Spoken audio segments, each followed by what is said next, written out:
ও মামা আজকে কি রান্না করবে? পেঁয়াজ দিয়ে মুসুরির ডাল, উচ্ছে আলু ভাজা, এঁচোড় কষা, পাঁপড় ভাজা। নমস্কার বন্ধুরা, কেমন আছে সবাই? আশা করি সবাই ভালো আছে। সবার সুস্থতা কামনা করে আজকের নতুন ব্লগটা শুরু করছি।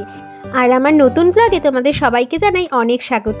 ভিডিওটা যদি ভালো লাগে তাহলে কিন্তু অবশ্যই পাশে থাকবে, সাবস্ক্রাইব করতে ভুলো না।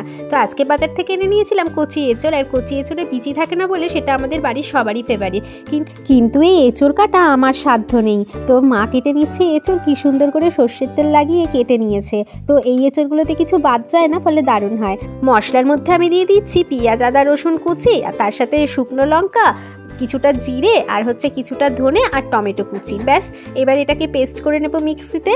আর এই যে পেস্ট করাও আমার রেডি হয়ে গেছে। আর কড়াইতে দিয়ে দিচ্ছি পরিমাণ মতো সর্ষের তেল। তেলের পরিমাণটা যতটা দেবে ততই খেতে টেস্টি হবে, তবে আমরা চেষ্টা করি তেলটা একটু কমই ব্যবহার করতে।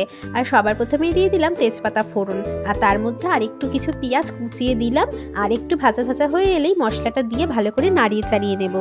মশলাটা একটু ভাজা ভাজা হলে আর একটু গ্রেভি তৈরি করে নেব। তো সেই গ্রেভিটা কিভাবে তৈরি করব সেটাই তোমাদের দেখাই। তো ওই যে মশলার যে বাটিটা ছিল সেই বাটিটার মধ্যেই পরিমাণ মতো দিয়ে দেবো নুন, হলুদ আর মিট মশলা, আর তার সাথে দেবো একটু গরম মশলাও। মিট মশলা আমরা যে কোনো স্পাইসি তরকারিতেই দিই, আবার এমনকি আলুর দম হোক বা যে কোনো তরকারিতে, ফুলকপি হোক, তাতেও কিন্তু মাঝে মাঝে ব্যবহার করি, বেশ ভালো লাগে। এমনকি চিকেন হলেও কিন্তু আমরা চিকেন মশলা না দিয়ে মিট মশলাটা দিই। আমি দেখি আমাদের পাড়ার দোকানে যে সিঙ্গারাটা হয় সেখানেও মিট মশলাটা দেয়, জানো তো। মিট মশলার গন্ধটা সত্যিই খুব ভালো, আর সব কিছু তরকারির সঙ্গেই মিশে যায়। অনেকে ম্যাজিক মশলা দেয় না, ম্যাগি মশলা দেয়, সেটার থেকে আমার মনে হয় মিট মশলাটা দেওয়াটাই বেশি বেটার হয়। তো এই যে দিয়ে দিলাম এবার গ্রেভিটা, দিয়ে আমার মশলাটাও অনেকটা ভাজা ভাজা হয়ে গেছে, মানে কষানো হয়ে গেছে। আর এরপরে যে প্রেশার কুকারে আলু আর এই এঁচোড়টা সিদ্ধ করেছিলাম সেটা দিয়ে দিলাম। আমাদের বেশিরভাগ তরকারি প্রেশার কুকারে সিদ্ধ করে নিয়েই তৈরি করা হয়, এতে ভালো গলেও যায়, আবার যে আলুর যে গ্লুকোজটা থাকে সেটা বেরিয়েও যায়।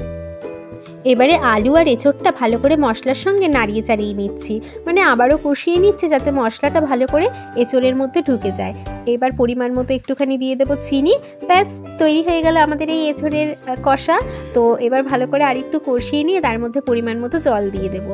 তো তৈরি হয়ে গেল আমাদের এই এঁচোড় কষা। তোমাদের কেমন লাগলো এঁচোড়ের এই লাল লাল ঝোল?